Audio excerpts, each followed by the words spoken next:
پھر اپنی ہی بات پر خود ہی کھلکھلا کر ہنستی ہوئی ہاتھ پر ہاتھ مار کر بولی، ہے کیا لطیفہ ہے، جس کو کبھی بھائی نہیں سمجھا آج اس کی بیوی کو بھابھی کہنا پڑ رہا ہے۔ بے اختیار جگن کے ہونٹوں پر بھی مسکان پھیل گئی۔ وہ دونوں پیچھے بیٹھ گئیں اور پپو نامی جوان آگے ڈرائیور کے ساتھ لٹک گیا اور سارا رستہ نہ جانے کہاں کہاں کے قصے چھڑتا رہا۔ نرگس تو بڑی ادا سے اپنے پلوں میں منہ چھپائے آنکھوں پہ کالا چشمہ رکھے بیٹھی تھی، جبکہ ہر اسپیڈ بریکر پر جب رکشہ ڈولتا تو جگن کی جان نکل کر حلق میں آ جاتی۔ اللہ اللہ کر کے اسکول آیا۔ چوکیدار کو بتا کر وہ نرگس کے ہمراہ سیدھی آفس میں گئی، اپنا تعارف کروایا اور آنے کا مقصد بیان کیا۔ ہیڈ ٹیچر جوؤں کے نام پر تھوڑی سی بدمزہ نظر آئیں۔ آپ عباس کی کیا لگتی ہیں؟ جہاں تک ہمارا ریکارڈ میں ہے عباس کے بھائی ہی ہیں، جبکہ آپ خود کو اس کی بہن بتا رہی ہیں۔ میڈم جی، یہ عباس کی بھابھی ہیں، تاشفین کی بیوی۔ نرگس نے تفصیل بتانا اپنا فرض سمجھا۔ ارے آپ نے پہلے کیوں نہیں بتایا کہ آپ تاشفین صاحب کی زوجہ ہیں؟ ہیڈ مسٹریس کی ٹون ہی بدل گئی، اسی وقت ان سے پوچھے بغیر ہی ان کے لیے کولڈ ڈرنکس آرڈر کی۔ آپ کی شادی کب ہوئی؟ اور افسوس کی بات ہے آپ لوگوں نے ہمیں بلایا ہی نہیں۔ فکر نہ کریں، کسی کو بھی نہیں بتایا تھا، اتنے مہنگے دور میں یہ پالیسی اچھی ہے۔ اور لڑکا لڑکی کی چپ چاپ شادی کر دو، کیا ضرورت ہے اتنے زیادہ خرچے کی؟ نرگس کی بات پر جگن بس مسکرا کر ہی رہ گئی۔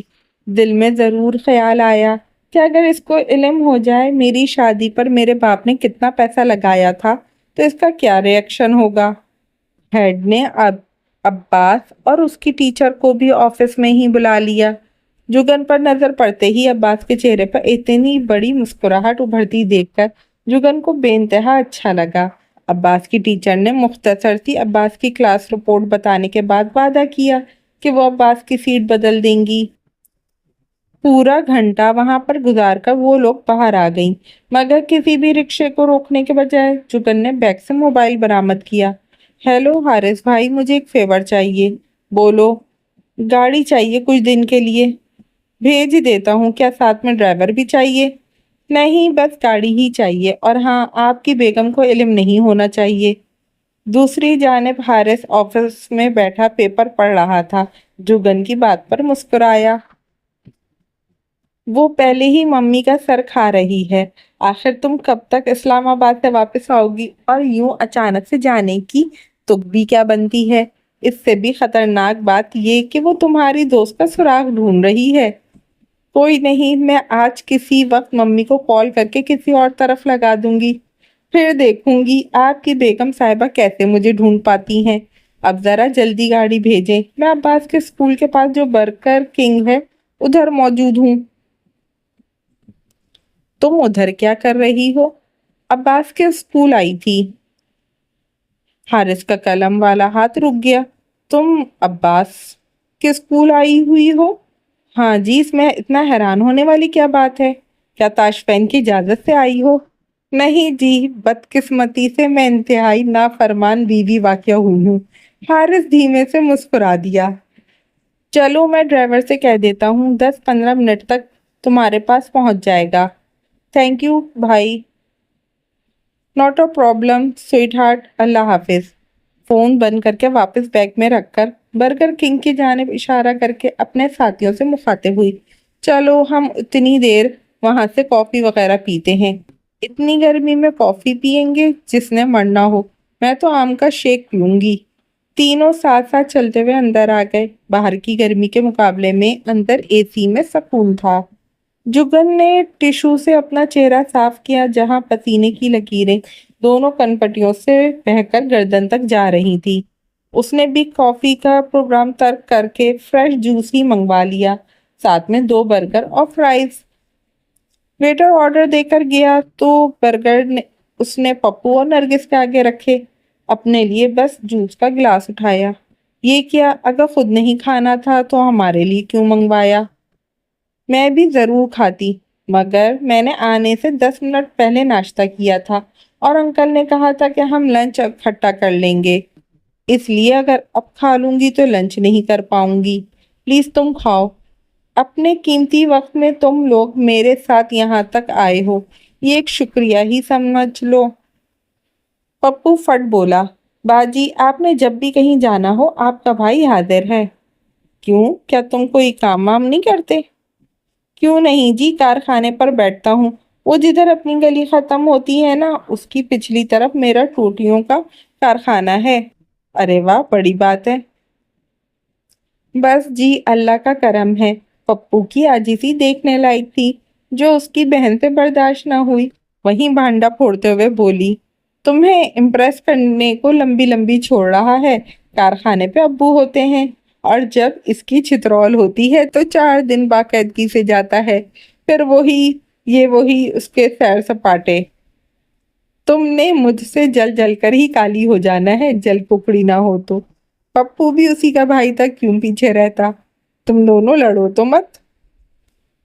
میں کب لڑ رہی ہوں؟ اسی یاجوج کو سچ برداشت نہیں ہوا، جواب میں مجھے بددعائیں دے رہا ہے۔ پہلے ہی کون سا میرا رشتوں کی لائن لگی ہوئی ہے، منوس مارا یہ بھائی ہے میرا۔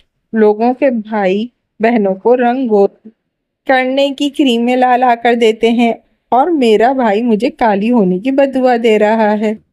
ارے بھائی، وہ کون سے ولی اللہ ہے جو اس کے منہ سے نکلی ابھی کے ابھی پوری ہو جانی ہے؟ تم آرام سے برگر کھاؤ، پھر ہمیں کہیں اور بھی جانا ہے۔ سورج کی تپش بھی تمہارے رنگ کا کچھ نہیں بگاڑ پائی، کیسی لال گلابی الگ ہو رہی ہو۔ جگن تم بڑی اچھی ہو، ہم سب نے سوچا تھا اپنی بڑی بہن کی طرح نکچڑی ہی ہوگی، اس لیے تمہارے سامنے شو مارنے کے لیے کالا چشمہ پہن کر آئی ہوں، ورنہ مجھے تو ان شیشوں میں سے صحیح سے دیکھا بھی نہیں جاتا۔ نرگس کی بات پر پپو فوراً بولا، سچ بتاؤ نا کہ اب بھابھی نے تمہاری تعریف کی ہے اس لیے ایک دم سے تمہیں اچھی لگنے لگی ہیں۔ یاجوج، میں کہہ رہی ہوں چپ کر جاؤ، نہیں تو ابا کو تمہارے فون میں موجود لڑکیوں کے میسج دکھا کر اگلے پچھلے سارے حساب بے باک کر دوں گی، وہ بھی سود سمیت۔ پپو نے بہن کو کھا جانے والی نظروں سے گھورا، جو فرائز پر بھر بھر کے کیچپ لگا کر چپڑ چپڑ کھا رہی تھی، جبکہ جگن کبھی اس کی شکل دیکھتی، کبھی اس کی، اور کبھی ارد گرد بیٹھے لوگوں پر معذرت خواہانہ نظر ڈال لیتی۔ تم دونوں لڑائی بند کرنے کا کیا لوگے؟ میں ایک شیک کا گلاس لے کر چپ کر سکتی ہوں، بس اس شرط پر کہ اگر یہ میری طرف دیکھے بھی نہ، میں تمہیں منہ بھی نہ لگاؤں۔ تم دیکھنے کی بات کرتی ہو، سڑی مرچ۔ نرگس کو آستین چڑھاتے دیکھ کر جگن نے اپنا سر تھام لیا۔ کیا تم نے وہ گانا سنا ہے؟ رضیہ غنڈوں میں پھنس گئی، حد سے زیادہ واہیات گانا ہے۔ اگر یہ کم ہے تو وہ دوبارہ سننا۔ وہ کیا تھا؟ ہاں، جلیبی بھائی، میرا کزن ہے سہیب۔ جب سے یہ گانا آیا ہے ہم اب اس کو زیبی بھائی کی بجائے جلیبی بھائی کہتے ہیں۔ جگن نرگس کا منہ دیکھ رہی تھی، جو بے لحاظی سے بول رہی تھی۔ حد یہ کہ اینڈ پر خود ہی کیا کہا مار کر اپنے آپ کو داد دیتی۔ اس کو کسی اور کی رائے کا انتظار ہی نہ تھا۔ جب تک جگن نے جوس ختم کیا تھا تب تک وہ دونوں بھی کھانے پینے سے فارغ ہو چکے تھے۔ جب داخلی دروازے میں حارث بھائی کے ڈرائیور کی شکل نظر آئی، جگن کھڑی ہو گئی، بل دیا اور باہر آ گئے۔ اس نے ڈرائیور سے چابی مانگی تو جواب میں ڈرائیور نے حارث کے الفاظ دہرا دیے، صاحب نے کہا تھا بی بی سے کہنا چھوٹے تنگ بازاروں میں آپ کا گاڑی چلانے کا کوئی تجربہ نہیں، اس لیے آپ کا جہاں بھی جانے کا پروگرام ہوگا میں ہی سروس دوں۔ بات کسی حد غلط ہی تھی، مگر وہ کچھ سوچ کر نرگس کا ہمراہ پیچھے بیٹھ گئی۔ پپو آگے بیٹھ گیا۔ بی بی جی، کیا حارث صاحب کے والد کے گھر جانا ہے؟ ہاں، جانا تو وہی ہے، مگر اس سے پہلے آپ مجھے ایک فرنیچر شو روم ہے وہاں لے چلیں۔ احتیاط کے طور پر اس نے نرگس اور پپو سے پوچھ لیا، کہیں ان کو گھر جانے کی جلدی تو نہیں؟ دونوں کا جواب نفی میں آیا۔ پھر اس نے ڈرائیور کو مطلوبہ جگہ کا پتہ سمجھایا اور خود اپنا فون نکال کر ایک دفعہ پھر حارث کا نمبر ملایا۔